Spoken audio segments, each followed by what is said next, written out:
네, 이번에는 스시 이츠츠를 방문했습니다. 일본에서 가성비로 스시 오마카세를 즐긴다라고 하면은 이름에 자주 오르내리길래 방문을 해봤어요. 근데 이게 다 먹어보고 느끼는 거지만 가격이 가성비를 말하는 것 같지는 않더라고. 일본 스시야를 잘 경험해보지 못했어요. 처음이죠. 엄청 큰 돈을 투자해서 처음 가는 거는 좀 두렵더라고요. 이름이 좀 있다라고 할 만한 곳들을 찾아보면 이름이 좀 있거나 한 번이라도 들어본 곳, 아니면 타베로그에서 3.7 이상이 된다라고 하면은 거의 3만 엔 이상 하더라고요. 그래서 이제 가능한 한 가격대가 좀 안정적이기도 하고 평이 나쁘지 않은 곳을 찾다 보니까 이 스시 이츠츠를 방문한 거예요. 가격이 세금 포함해서 12,100엔이니까 가격이 괜찮은 것 같더라고요. 예약은 이제 타베로그 사이트에서 가능합니다. 디너만 운영이 되고 2부제예요. 저는 2부에 방문을 했습니다. 8시 반 거. 위치는 히가시 긴자역 근처에 있다고 보시면 되고요. 근처에 가면 이렇게 스시야에서 쓰는 간판 형태라던가 이거 뭐라 그러죠? 이거 등 같은 거 이게 있습니다. 그래서 보기가 알아보기 쉬워요. 예약 시간보다 좀 일찍 도착해가지고 사진 찍고 좀 기다리고 있으니까 안내를 해주시더라고요. 기본 세팅은 이렇게 되어 있습니다. 이 좌석이 12석으로 구성이 되어 있어요. 좀 이렇게 넓죠. 처음에 나오는 이제 치마미 같은 걸로 찍어 먹는 치마미로 미역하고 초생강을 분배를 하고 있었습니다. 저 미역은 사실 별 맛은 아닌데 이 일본 버프가 들어가서 그런지는 모르겠지만 폰즈 소스에 찍어 먹으니까 음식 나오기 전에 먹는 음식으로는 괜찮은 것 같더라고요. 그 다음에 이제 좀 기다리다 보면은 이제 여러 준비를 하죠. 준비를 하다 보면 이 차원무시가 나와요. 위에 다양한 버섯들을 올려서 나왔습니다. 이날 좀 바람도 저녁이 되니까 좀 불고 그래가지고 쌀쌀했거든요. 그래서 계란찜이 나온 게 좋았어요. 위엔 뭐 맛은 버섯 올려놓은 앙소스랑 같이 먹는 계란찜 맛이죠. 특별한 맛은 아니었습니다. 이 문어가 큼직하게 나와서 그거 손질하고 계시더라고요. 또 일본에서 먹는 스시집의 문어니까 기대가 좀 올라가고 있었습니다.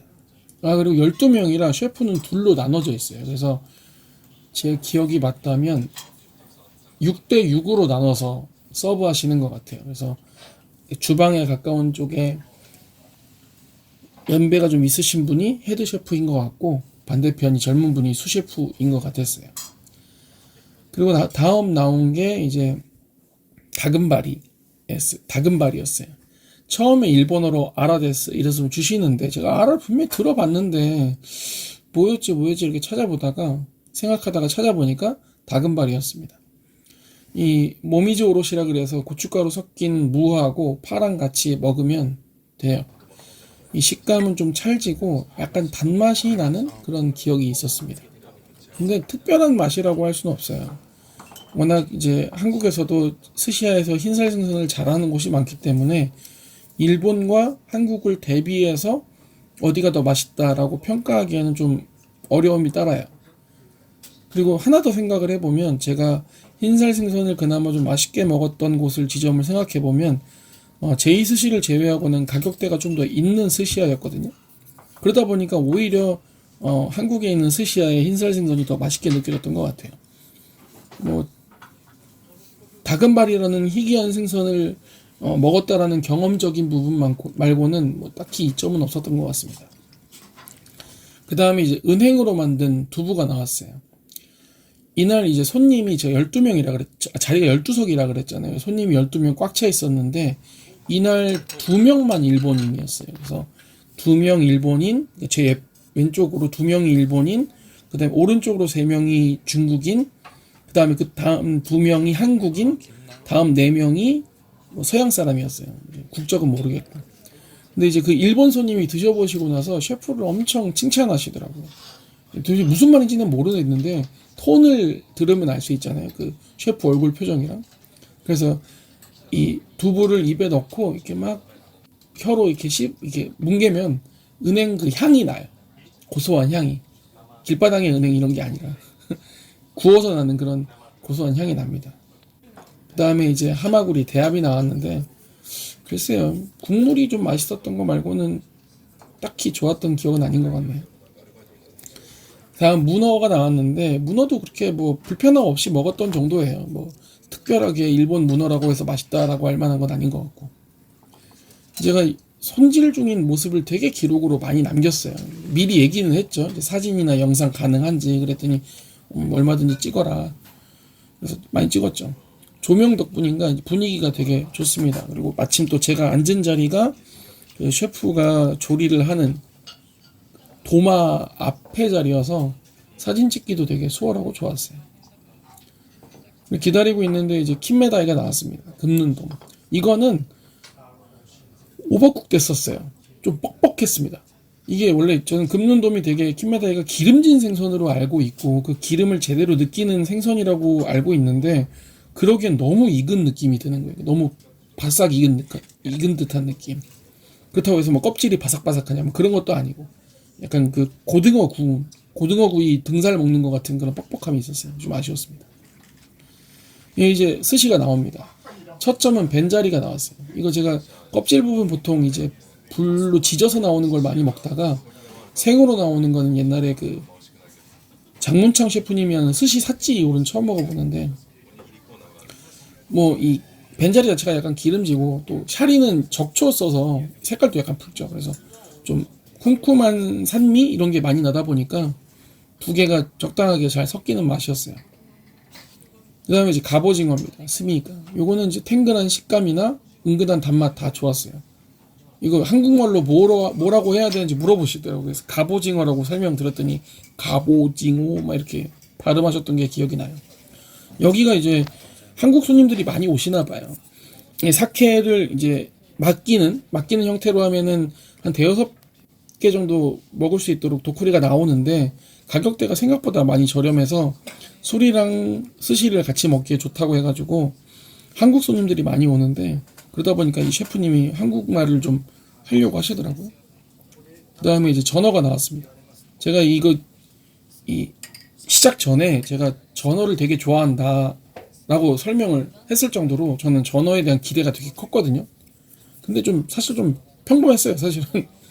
이게 뭐 제가 먹었던 것 중에 아주 세아틱하다거나 또 아주 주시하다거나 뭐 아주 뭐 쿰쿰하거나 이런 느낌이 아니라 그냥 평범한 전어 이런 느낌이었어요. 가스오는 괜찮았습니다. 위에 이제 생강을 위에 올려놨는데 그게 이제 피 맛이랑 적당하게 섞이는 느낌이었어요. 뭐 그렇다고 피가 막 이렇게 확 솟는 느낌은 아니었는데 적당하게 무난하게 먹었던 가스오다라고 얘기할 정도의 맛이었어요. 대뱃살 나왔는데 뭐 산지는 안 물어봤어요. 근데 제가 이거 어디서 들었는데 이렇게 뭐 호랑이 무늬로 많이 돼 있으면은 아일랜드산 자연산일 경우도 많다고. 그거는 확실하지 않아요. 뭐 안 물어봤어요. 맛은 뭐 그냥 저냥입니다. 기름진 거 먹었으니까 모주쿠루 이제 입가심하고, 다음 나온 게 털개였어요. 식초 젤리하고 내장 그리고 시소꽃을 얹어서 나왔습니다. 게 자체가 제가 그래도 선호하는 게도 아니고 그리고 따뜻하게 나오는 형태가 아니어서 그냥 시소꽃 향이 좋았다 이 정도 수준인 것 같아요. 그리고 이제 보리멸이 튀겨져서 나왔습니다. 제가 앞서 영상에서 말했듯이 제가 요즘에 아주 니게아지에 그냥 빠져가지고 N번째 정주행 중인데, 그때 이제 남자 주인공이 여자 주인공한테 전철에서 이렇게 갑자기 착 키스를 하거든요. 그리고 그 다음날 이제 나온 메뉴가 구운 보리멸이었어요. 이거 무슨 생선이냐 처음 본다 그랬더니 야리따이 키스 데스 이렇게 얘기하거든요. 그러면서 막 빵 터지는 내용이 나오는데 아무튼 그렇습니다. 이게 진짜 재밌어요. 이 드라마 진짜 재밌습니다. 여러분들도 꼭 보셨으면 좋겠어요. 그리고 나서 이제 단새우를 이렇게 다지시더라고요. 그래서 왜 단새우를 다지고 있지? 라고 생각만 하고 있었고, 그 다음에 이제 작은 그릇에다 샤리하고 위에 연어알을 얹어서 나왔어요. 이게 가격대가 정말 무시를 못해요. 저는 한 10만원 초반대의 스시를 먹은 기억이 한국에서도 송도에서 먹었던 요로코부하고, 그 다음에 제이스시, 그다음에 서울에서는 옛날에 그 우미라고 용산에 있었던 거 있어요. 거기서 먹었던 거, 그다음 삿지 정도가 제가 먹었던 그 가격대 한국에서 먹었던 건데 이게 가격의 벽을 못 넘는 것 같아요. 아무리 현지를 할지라도. 그러니까 좀 비싼 데 갔었어야 돼. 아무리 생각해도 그냥 좀 생각을 하고 다른 거 줄이고 한 3, 4만 원대 갔으면은 만족도가 훨씬 높았겠다는 생각이 들긴 해요. 그 다음에 이제 토로타쿠입니다. 안에 단무지를 다져서 넣어가지고. 이거는 뭐 맛이 없을 수가 없죠. 김하고 참치하고 단무지 넣었으니까. 아삭아삭 꼬독꼬독한 입의 식감도 있고 김 향도 좋고 참치도 맛있고. 그리고 다음은 칼로 아까 다졌던 단새우가 나왔어요. 왜 다졌는지 아직도 모르겠어. 물론 식감은 다져놔가지고 그 시로에비 그 쌀새우랑 비슷해요. 밥이랑 잘 섞이는. 근데 왠지 모르게 뒤에 이렇게 쓴맛 같은 게 쓱 올라와가지고 맛있는 단새우 느낌은 아니었습니다. 그 다음에 이제 다시마끼 계란구이가 나오고요. 요거는 한 입 딱 먹어봤는데 달달한 느낌이 드는 것 같아서 뒤로 밀었어요. 그러고 나서 기다리고 있으니까 이제 사바보듯이 고봉초가 나왔는데 비주얼만 봐도 이게 눈앞에서 만들지 않거든요. 그러니까 만들어져 있는 걸 썰어서 냈어요. 그러니까 뭐 모르겠어요. 그렇게 맛있었다는 느낌은 아니었던 것 같아요. 그 다음에 이제 뒤에 가서 아까 손질했던 게 그 손질하던 생선 중에 쿠로무치가 있었거든요. 그거를 수추로 이렇게 겉에를 불로 지져가지고 나왔는데 탄 맛이 너무 나서 이건 좀 별로였습니다. 그 다음에 장어는 뭐 부들부들하니 달달하니 잘 쥐어져서 나왔고 요거 이제 마지막으로 박꼬지를 말던 중에 스이모노가 나와서 마셨어요. 안에는 신조라고 해서 어묵 같은 거 있잖아요. 그거 들어있고 위에 이제 와사비를 조금 더 부탁을 드려서 박꼬지랑 같이 먹었어요. 이거 옛날에 되게 유명한 유튜버가 이렇게 먹는 걸 얘기를 하기도 했고 궁금해서 찾아보니까 옛날 식사 때 이 박꼬지 위에 와사비를 올려놓고 차를 하면서 마지막 이 박꼬지를 먹어가지고 입을 이렇게 상쾌하고 헹군다는 그런 의미가 있었다고 하더라고. 뭐 정확한 정보인지 모르겠는데 아무튼 그런 게 있어서 한번 해봤는데 뭐 모르겠습니다. 잘 모르겠어요. 그리고 마지막 디저트 나와서 끝났습니다. 예, 가격도 좋고 친절해요. 그리고 일본의 스시를 내가 한 번도 경험해보지 못했어. 그리고 이 오마카세 자체에 대한 경험이 별로 없어. 라고 하는 관점에서 보면은 뭐 나름대로 이점이 있겠죠. 가격대가 우선 저렴하니까. 근데 내가 한국에서 스시도 먹어보고 있고 그리고 가격대가 좀 있는데 한 20만 원에서 그러니까 10만 원 후반, 그러니까 한 7만 원, 15만 원에서 한 그 이상을 먹고 있다라고 생각이 들면 저는 그렇게 만족도를 높게 가질 수 없다고 생각이 들긴 해요. 뭐 장점은 주류가 좀 저렴하다는 거, 그 다음에 꽤나 친절하다는 거, 그런 거 말고는 모르겠어요. 아무튼 그렇습니다. 예, 가격대 있는 데 갔어야 했다는 생각이 계속 들었어요. 마지막 다 먹고 나올 때까지. 아무튼 그렇습니다. 예, 감사합니다.